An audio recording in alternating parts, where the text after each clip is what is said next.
अस्सलाम वालेकुम। Today we are going to discuss about the professional values of nursing. हमारे पास अगर हम नर्सिंग को एज अ प्रोफेशन कहते हैं तो हर प्रोफेशन में कुछ कोर वैल्यूज़ होती हैं जिनके ऊपर हमारा काम करना बहुत ज़्यादा ज़रूरी है।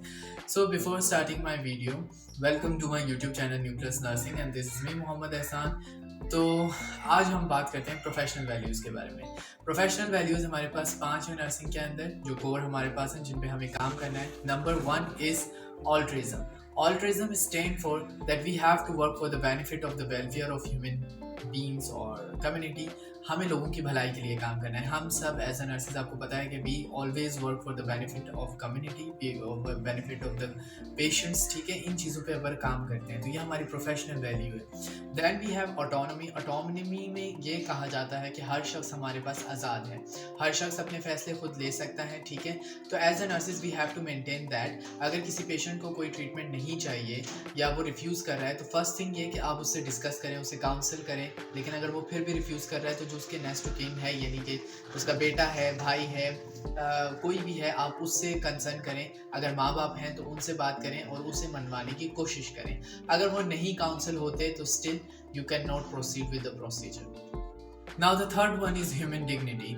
हम जब नर्सेज ऑन फ्लोर होते हैं, कम्युनिटीज़ में जाते हैं, कहीं भी जाते हैं, तो हम बहुत सारे डिफरेंट बैकग्राउंड के लोगों के साथ जो है वो डील करते हैं। उनके डिफरेंट बिलीव्स होते हैं, डिफरेंट वैल्यूज़ होती हैं, like religious wise, social, different चीज़ें होती हैं। तो एज ए ह्यूमन डिग्निटी को मेंटेन रखते हुए हमें उनके राइट्स, उनकी वैल्यूज़ को रिस्पेक्ट करना है। That is here come the concept of trans culture nursing. और अगर आप इस ट्रांस कल्चर नर्सिंग के बारे में ज़्यादा डिटेल में जानना चाहते हैं तो आप मुझे कमेंट सेक्शन में बता सकते हैं। Now the fourth one is integrity. Integrity stand for के जब आप एज अ नर्स, आप एक प्रोफेशनल हैं, आप काम कर रहे हैं, you have some sort of practices जो आप करते हैं, तो उसको कोड ऑफ एथिक्स, जो आपका प्रोफेशनल कोड ऑफ एथिक्स है, उसके अकॉर्डिंग होना चाहिए। पहली बात ये। दूसरी, the practices should be evidence based. आप जो भी कर रहे हैं उसके पीछे कोई रैशनल होना चाहिए, ऐसे ही नहीं कि हवाओं में चीज़ें हो रही हैं, ठीक है। तो दीज आर द थिंग्स जो आपके प्रोफेशनल को मोर प्रोफेशन बनाती हैं, ठीक है। और ये कोर वैल्यूज़ में से एक सबसे इम्पॉर्टेंट चीज़ है, that how you do the things which you are responsible to.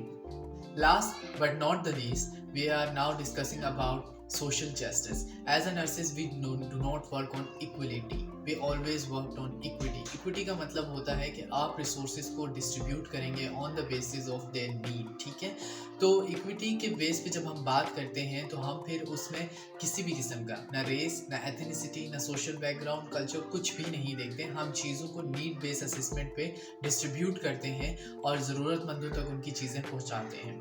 तो these are the 5 core values of the nursing profession जो when you are on the floor you should remember about that.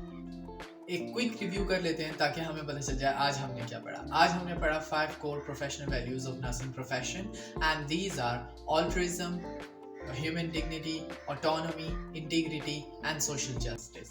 If you like my video, give me a thumbs up, subscribe my channel and press the bell icon. Thank you so much. Allah Hafiz.